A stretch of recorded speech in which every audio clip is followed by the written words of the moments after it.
جی ناظرین، ہماری نمائندہ خالدہ راجہ اس وقت پارلیمنٹ ہاؤس میں موجود ہیں۔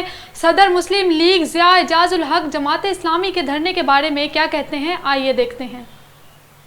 ان کے مطالبات بجلی کے بلوں میں کمی کریں، کیا کہیں؟ میرا خیال ہے ان کو حکومت دے دینی چاہیے جو بھی یہ مطالبہ کر رہے ہیں، تاکہ وہ حکومت میں آ کر اقدام کر کے سر یہ تو عوامی مطالبہ ہے، میں بھی کہوں گی، آپ بھی کہیں گے، عوام بھی کہے گی۔ میں اس لیے کہہ رہا ہوں نا کہ جو بھی یہ مطالبہ کر رہا ہے حکومت کو بھی چاہیے کہ وہ جس طرح آج الحمدللہ پوری پارلیمنٹ کے اندر پہلی مرتبہ ایک یونینیمس قرارداد ہوئی ہے۔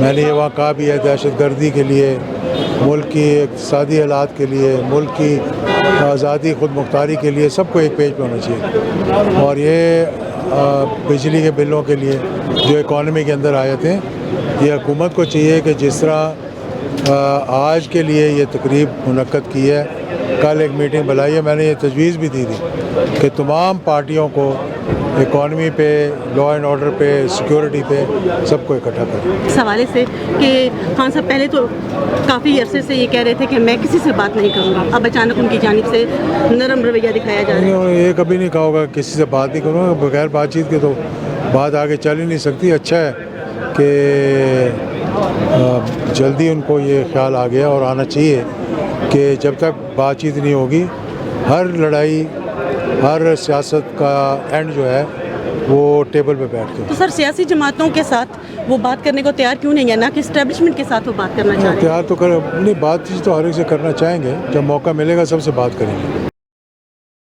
جی ناظرین، ہماری نمائندہ خالدہ راجہ صدر مسلم لیگ ضیاء اعجاز الحق سے جماعت اسلامی کے دھرنے کے بارے میں بات کر رہی تھی۔ چلتے ہیں معمول کی خبروں کی جانب۔